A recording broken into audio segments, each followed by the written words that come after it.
There's so much more satisfaction. You go home feeling like you really accomplished something that's making a difference in the world. And you don't have to work for the Salvation Army to do that. Welcome, everyone, to the Driving Vision podcast brought to you by the Zeigler Auto Group. And here with me, Auto Group Director of Talent Development, Mike Van Ryn. Welcome, Mike. Hey, thanks, Sam. Be sure to subscribe to the podcast, like it if you do, and leave a comment. Hey, Driving Vision listening audience, a couple newsworthy items to share this episode. Monday night, August 29th at 5 p.m., Zeigler Buick GMC of Lincolnwood hosts the Skokie Monday Night Cruise-In. It's the final cruise-in of this 2022 summer season. And this Labor Day weekend, September 3rd through the 5th, the Zeigler Auto Group sponsors Septemberfest in Schaumburg, Illinois. Admission is free and includes a Labor Day parade, concerts on 3 stages, a carnival, and much more, including a huge fireworks show Sunday night. We'd love to see you there. This Friday night, 2 friends of the Zeigler Auto Group meet in Lansing as 15th ranked Michigan State takes on Kalamazoo's Western Michigan University with a 7 p.m. kickoff. And then Michigan State head coach Mel Tucker joins us in Kalamazoo on September 12th for the 40th anniversary of Drive for Life. If you don't have a ticket yet, make that purchase today. Go to driveforlifefoundation.com to secure your spot at the event. Do not miss this once-in-a-lifetime opportunity to support and celebrate 40 years of this important charitable event together. Well, that's a wrap on this week's Driving Vision news you can use.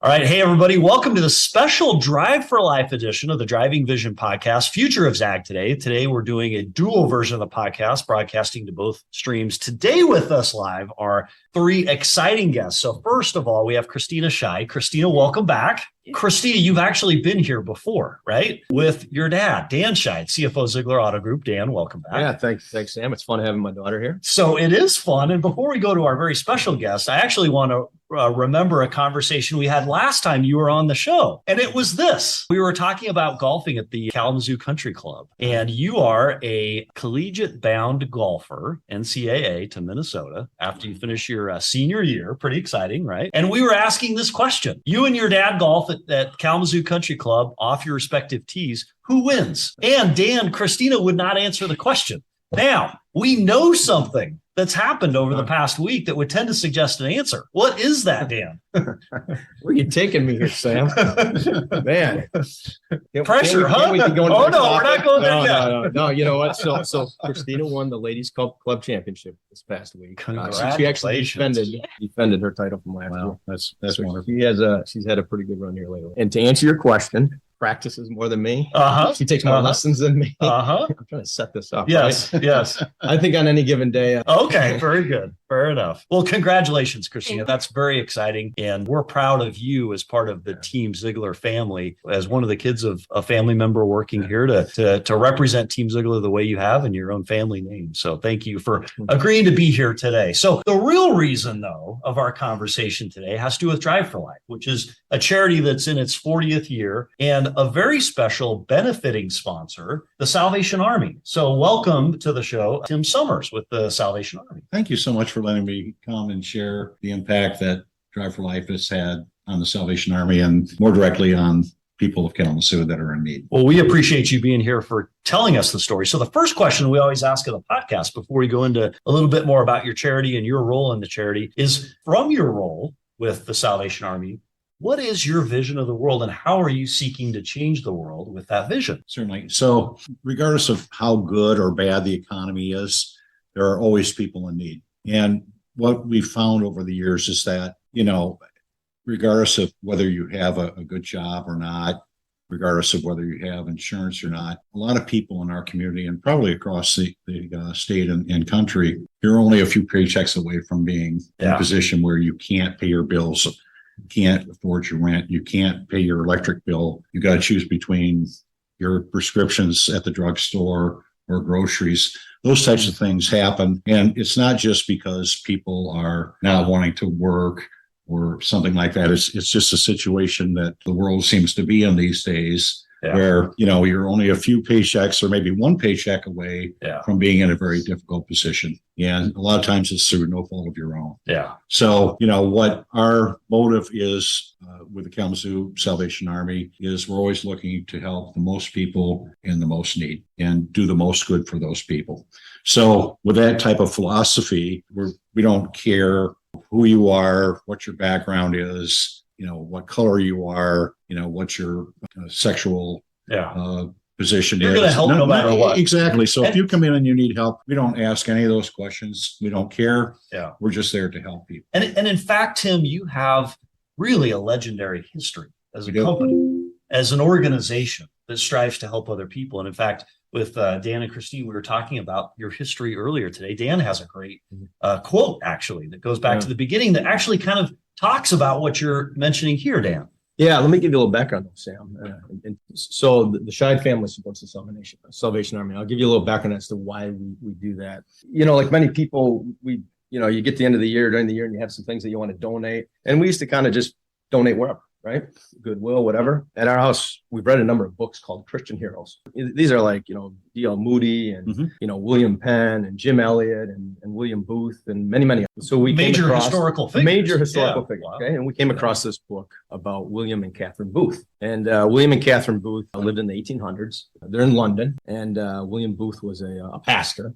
Okay. He had a desire to, help the downtrodden, kind of like you just described, Tim. And so he kind of had this vision he was putting together and trying to figure out, where to go with it. And ultimately he created the Salvation Army, and you'll tell us more about it. But as we read the story about the history with William Booth, it kind of came to light that we now wanted to be part of something that has such meaning. So to your point, Sam, I took an excerpt out of that book, and this will give you a little idea of the background. Okay. So this would be William Booth and his wife, Catherine, and they're talking about how they're setting up the Salvation Army and William's vision. And so Catherine, I'm going to read it here. So back in the early 1900s. Yeah. Right? So this is 1800s. This is 1800s. Okay. Yep. So a different world then. Yeah. It's a very different world. Yes. And that's a good setup, right? Yeah. So the community is horses. So Catherine asked William, well, tell me exactly what you're thinking. And William says, and he's seated in his chair next to his wife's bed, and says, well, what it means that in London, when a weary, careless, possibly stupid cab horse falls down in the street, blocks traffic, people don't stand around and debate whether or not it should be helped back up on its feet, or whether it's going to fall down again. No, what they do is they take all the necessary energy that is spent on getting the animal back up, get the traffic flowing again.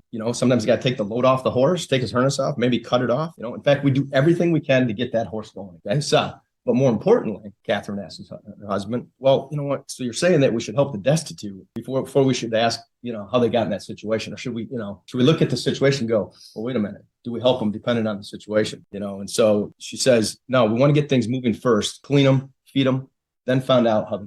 And so, we read that story. We thought, okay, there's a real history and real vision there. And so probably 5 or 6 years ago, Christina's mom, Laura, said, you know what, everything we're doing from this day forward, we're going to do through the Salvation Army when it comes to, helping out in those types of ways. Very much appreciate that. And that's very true. In fact, that was in the 1800s. Kalamazoo Corps has been in existence for 137 years. Wow. Or almost 137 years. So, longer than the Zeigler Group's been in business, longer than almost anything in Kalamazoo. It has been in business, and to survive all those years is because we've taken the same approach every single day. Yeah. And again, it's doing the most good for the most people in the most need. And by doing that, we're helping to get people that are, for whatever reason, having a tough time, help them get back on their feet. What's beautiful about that, Tim, and Dan, you touched on it with this quote, is this desire not to ask, hey, do you deserve to be at the side of the road broken down? Have you done something that has brought you to that situation? It's, you know what? We're going to drop everything. We're going to pick that person up. And then once they're picked up, we're going to ask them, how can we help? Is there enough of that in our world today? Like, there's not, is there? Well, there's one of the things that's really cool about Kalamazoo, in my opinion, is there's a lot of resources out there to help people. From whether or not you need groceries, whether or not your house is burned down, or for some reason you can't pay your electric bill, or kids need coats in the wintertime, or gosh, my kids aren't going to have any toys for Christmas this year, and how do I do that? And so there's help. There's help. And back to Dan's point, it's very important for all of us, whether you work for a nonprofit or not, to not just turn our nose up to people in need. But that's a tough thing in our world today. It is. Because in a world that's so just inundated and saturated with social media a little bit, politics, which judges, right, just by its very nature. And if it bleeds, it leads. It's tough. So what's your biggest challenge in getting people to engage with the organization and so freely giving and helping? Sure. So despite being in Kalamazoo for 136 years, not you personally, but the organization. I'm close, but okay. But despite all those years and being in existence in Kalamazoo and helping people, always the difficult thing for us, and probably for most other nonprofits, is getting out the word about what it is we do. So how do you do that best? Well, besides bell ringing, because certainly. by the way, we're going to talk about bell ringing in a minute. When I think about the Salvation Army, that's where I go. But how do people help today? Aside from Drive for Life? Great question. We don't spend money on advertising, with the exception at Christmas time. The reason we don't is because we want to take those dollars that people have entrusted us with and have them go straight to them. And go to helping people in need. So for us, we rely heavily on social media through a web page or Facebook or Instagram or Twitter, those types of things. And then, when I'm out and about seeing donors or talking to businesses, sharing with them as much as I can what it is that we do and why we do it. Yeah. And it's a big challenge, for every nonprofit, because we just don't have a lot of cash sitting around saying, oh gosh, what are we going to do with this? Well, let's go buy some advertising on TV. And we've been blessed that we have some awesome partners that help us a lot, not name names, but WWMT does a lot of work for us, and they don't charge us for that. So we're blessed in that way to be able to get our message out about who we are and what we do. So before I ask the next question, which is what's a story of someone who you've been touched by, who's been impacted by your ability to serve and help others, that picking up the person in the middle of the road? Sure. If you have a personal story, Dan, would you just share with us a little bit about this? Is our 40th anniversary of Drive for Life. It's not too late to buy tickets. It's not too late to join and sponsor. Share with us a little bit about where we are with the charity this year, when it happens, and how I can buy a ticket. Yeah, thanks, Sam. And that's why it's great having Tim and Salvation Army here, because you're one of our beneficiaries. And, we can't help out the Salvation Army, American Cancer Society, and MRC Industries, and so many other charities that we help without the support that we get, much like the story you're talking about, Tim. So our event is on Monday, September 12th. It's coming up. We're a month away. We have many, many tickets yet to sell. Okay. And so a ticket gets you into the event on that Monday evening, gets your name in a hat to win a car or some cash. But I'd say more importantly, it's just a really fun evening that you walk away from and you feel good about what you did, because you know that beneficiaries like the Salvation Army are out there. So we also have great sponsorship, right? So our sponsors are out there, and they're, most of our sponsors are companies that we do business with. They show a lot of support to us back by sponsoring the Drive for Life. And those dollars all flow right to the charities that we support. And what's the website to go to? So it's driveforlifefoundation.com. And if you want to buy a ticket and email, you can do bk@zeigler.com, zeigler.com. Right? That's exactly right. Or you can go to our website. It's on there as well. But that's right. So that's a great way to get a ticket. Hey, we want to sell this out. We have a lot of tickets to go. So Christina, I know you have a question about the Salvation Army, but before we ask that, share with us a story that has impacted you, an instance where someone's life's been changed as a result of your work with the Salvation Army. I have a person who's turned into a dear friend. Yeah.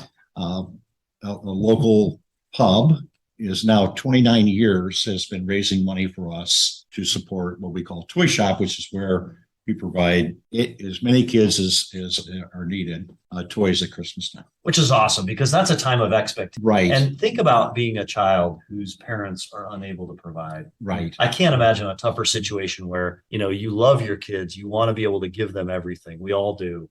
And then you're in a situation where you can't. And to be able to have someone like yourself provide that is beautiful. Go ahead. Sorry. That's okay. So anyway, the person that I've had the most contact with, and again, is over the years has become a friend of mine and my family's. She doesn't have very much money. She's retired, living solely on Social Security, has quite a few health issues, and her children also aren't doing very well. Lots of kids and not great jobs and those types of things. So last year at Christmas time, she called me and she said, I don't want to do this, but can my kids get toys at Christmas?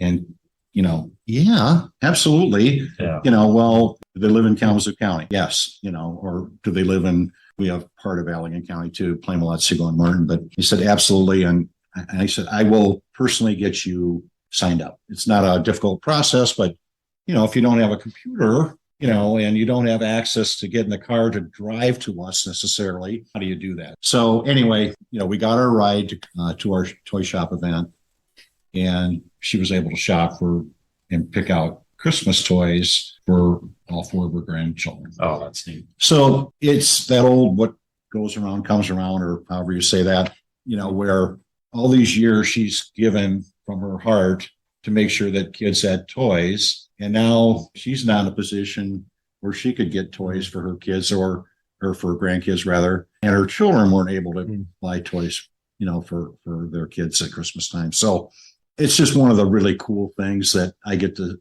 do on not necessarily a daily basis, but many, many times during the course of the year, where I'm able to have contact with somebody that really needs help.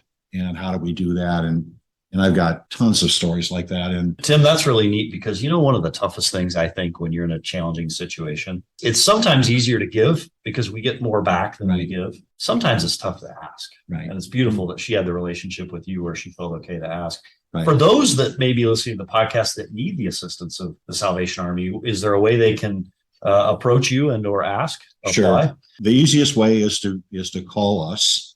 We have a receptionist / do everything else person that will take your information on the phone and direct you to the right person within the organization. And our direct phone number is 269-344-6119. Excellent. That's the easiest way to reach us. You can also reach us on Facebook and send us a message that way. But if you're able to call, then we can answer questions real time rather than responding to a text message or a Facebook post. So it's interesting as we come to you, Christina. It's interesting the dollars that go towards the tickets, 100% of those dollars go straight to the charities that benefit from it. There's no expense load on the Zeigler part through the generosity of yourself, Mr. Zeigler. There's been a path made for every dollar to go. And that's unusual in charitable giving. Not only that, but this year, those monies are more than doubled, 150% by an anonymous donor, right? Yes, and there's something that's unique is that we don't have any expense. And honestly, credit the Zeigler family for really supporting and backing the Drive for Life Foundation. But it's really great hearing this story because there's a handful of us that spend a certain part of our job just supporting the Drive for Life. Yeah, we sometimes don't hear the stories that we impact. We're really a charity of charities, right? So we raise funds so we can support charities, but we sometimes don't, or oftentimes don't get the front line experience that you just described, and hearing that just really makes it feel like the impact is real. A real quick story about another person that was in need. So earlier I was talking about how people are 1 or 2 paychecks away perhaps from losing their home or not being able to buy groceries or not be able to pay bill or rent or those types of things. So a lady called me and she said, I hate to ask, but have you got a floor fan, that I can have? And I said, I'm sure we can make that happen for you. And, what's going on and, tell me where you live, that kind of thing. And so I went to her home and dropped off a floor fan for her. Had never met her other than talking to her on the phone. And this woman had been a very successful business person over the years, had been in a very horrible car accident that left her unable to do her job. So as she lost her benefits over time, and all of a sudden has gone from somebody that was very comfortably middle class to somebody that has to ask, should have a floor fan. Yeah. And she's living in a not a very nice apartment that's above a house. It's been converted to an apartment, and it's almost pitch dark in there. And it was summer, but it felt like it was well over 100 degrees in there. Yeah. And it was dark. And so we're chatting, and I said, gee, do you need some lamps, for your apartment? She goes, yeah, I only have one and it's broken. And you could see it in her face and hear it in her voice that she felt really embarrassed to have to ask for this kind of thing. Because she's proud. Yeah. And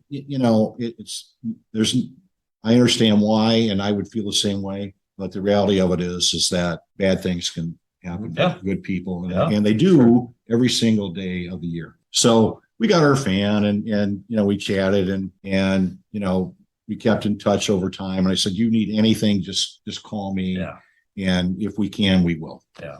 So about 6 months later, she stopped in unannounced, and I went up to talk to her up in the reception area, and she had found a job in, I want to say Kansas City. I could be wrong, but if I remember right, it was Kansas City, that would accommodate her, being able to work from home. Yeah. This is before that became a thing, like it is now. She needs lamps to work from home. You can't, you can't work from home without any facilities. Right. And so she was going to move to Kansas City, and she found a place to live, but she was just so appreciative. Just little things like floor fan. My gosh, that's nothing, right? But to her, it was a big deal. A lamp for a coffee table or something like that, so she could, see. And so, Tim, what's so beautiful about that story is you're going and you're helping people in the place they need to be helped with, the things they need to be helped with. Correct. So often in today's society, we just spread money out in the hopes that it's somehow going to fill in the gaps without truly extending the heart. And thank you for sharing that. Christina, what have you always wanted to know of the Salvation Army? Well, I mean, from hearing the backstory and what a heartfelt organization is, like, how can people just go about getting involved or supporting it? Sure. So there's many ways. The easiest thing to do, I think easiest, but is to volunteer. So we have need for volunteers every day of the week. You may be, putting bread into individual bags so that, we can have those sitting out for people walking through in the door that need bread. It could be helping us in our pantry, sorting, canned goods and personal care items and meat and things like that people come in to us every day for. So we always need volunteers. Not to mention, we always need people to help us at Christmas time with some of the events that we do, whether it's the toy shop event, whether it's our Share the Warmth coat drive, where we pass out coats to, 1,300 people every year. So it's not just, the coat drive, it's not just passing out coats. We have to collect the coats. They have to be sorted. The ones that are not new have to be dry cleaned or washed. Yeah. And then they have to be staged so that when somebody comes in to get a coat, it's easy to find, and it's not just digging through some big pile on the floor. Yeah. So volunteering is a very big thing. And then at Christmas time with volunteering, certainly we need people that go out and bell ring for us.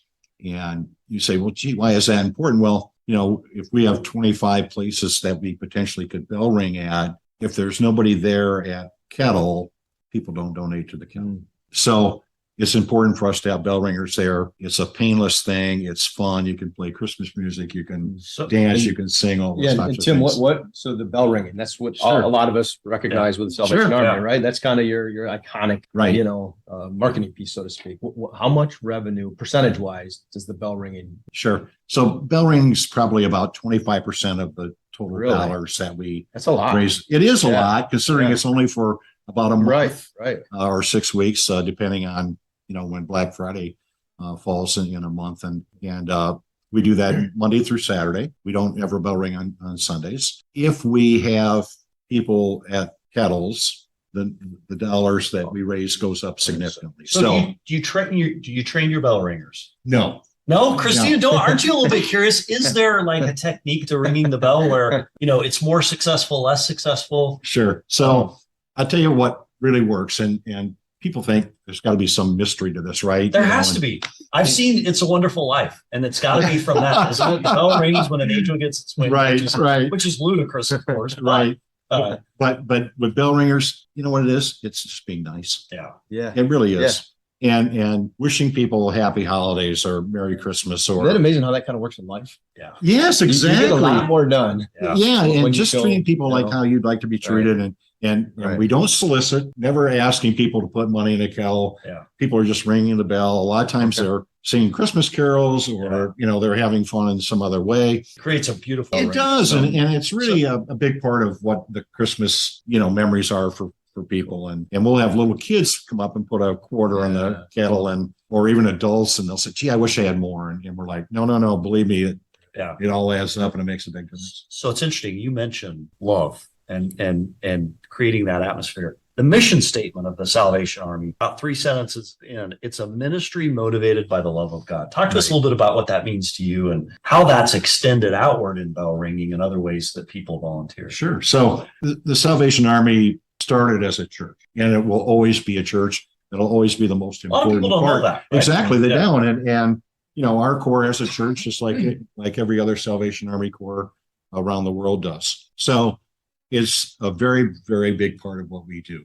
Yeah. You don't need to be a Christian to work for the Salvation Army, but it's not nearly as good of a experience for you if you're not. So, and you also don't need to be Christian to give to the Salvation Army. That's correct. Some of these principles are universal in Right. that when we give, we truly do get back more than we give. Exactly. So if you're giving by volunteering your time to ring a bell, to provide coats, to provide lamps, as you visited that lady you spoke about, it's a universal truth that when we give, we get back. Why is that? That's so interesting, isn't it? It is. And for 35 years, I was in sales and selling industrial graphic arts types of things. And it was all driven by hitting a budget, and it was all driven by how many pounds. And Now you're on a higher price per budget. pound. Oh, Well, yeah, but I reached a point in my life where I said, is this all there is? And, nonprofits don't pay what private industry pays. no. And so if you don't have a love for the mission, it's difficult for you to get the satisfaction out of a job working for a nonprofit that you would if you were maybe working in private industry. So for me, it was the kind of thing where I said, gee, my wife and I were comfortably enough financially where I was able to, say, I don't need that That's rat awesome. race anymore. And She supports you in it. exactly. Together. And now when I come home at night, Yeah. getting back to what you were talking about a few minutes ago, Sam, was, my wife will go, well, how was your day? You know what? We helped this person today. That's awesome. Or somebody donated some computers to us today that we need for our Yeah. youth programming. Yeah. So there's so much more satisfaction. You go home feeling like you really accomplished something that's making a difference in the world. And you don't have to work for the Salvation Army Yeah. to do that. We can join with you in that by contributing to Drive for Life. Exactly. Drive for Life contributes to you. So Exactly. Tim, I can't tell you how much we appreciate you being here with It's us been my today pleasure. on the podcast. Dan, any closing comments? Yeah, again, it's great to hear the story, the direct story of the beneficiary. And, this is a call out to all of our employees, right? Yeah. So I appreciate all the employees that have bought a ticket. In some cases, we have employees that kind of band together and they buy, they share the tickets. But this is really for the employees to understand the impact of what they're doing when they buy a ticket and support us in the Drive for Life. So I thank all of our employees that have helped us help you. Well, we thank everybody that's involved in the Zeigler group that does this on an annual basis. And I can't tell you how much difference it makes for what we do because we use those donations all year long. It's not just during the holidays. There's people in need every day of the year, and really appreciate everything you've done for us, and hopefully be able to continue to do so that we can help more and more people in our community. Again, regardless of how good the economy is or how bad it is, it makes a big difference in people's lives. And my pleasure. Appreciate it. Thanks so much, Sam. Ian, nice to meet you. Christine, nice to meet you. Hey Zeigler, Coach Jess back here with your bi-weekly health tip for the week. And it just so happens to be about sleep. How many hours of sleep do you get each night? Most adults should get between 7 and 9 hours a night, and studies show that at least 35% of Americans do not get that. I guess some of you might fit into that percentage. Sleep deprivation can put your health and safety at risk, which is why you should always prioritize and protect your sleep on a daily basis. If you are getting enough sleep, you are surely reaping the benefits. Getting enough sleep and quality sleep can be linked to weight management, improved concentration and productivity, maximizing your physical performance, better heart health, reduced risk of developing diabetes, and overall better mental health as well. Sleep helps your body repair, regenerate, and recover. The immune system is no exception to this relationship. Some research shows how better sleep quality can help the body fight off infection. Boosting your immune system is something we'll hear more about for the September's monthly topic. So here are a few tips for getting a good night's rest. Routine. Start a sleep ritual if you don't already have one. Don't be afraid to exercise. This helps, but not too close to bedtime. Reserve the bed for sleep. No working or watching TV in the bed. Keep it comfortable. Quiet, dark, cool environment. Eating before bed? Maybe keep it light and healthy. Avoid alcohol and caffeine. Avoid television, phones, and other electronic devices before bed. And think about ways you can de-stress and prepare the body for sleep. Thanks to all who contributed to this week's podcast, including Dan Scheid, Christina Scheid, Jess with Athletic Mentors, and the Kalamazoo Salvation Army. Until next week, how are you driving vision today?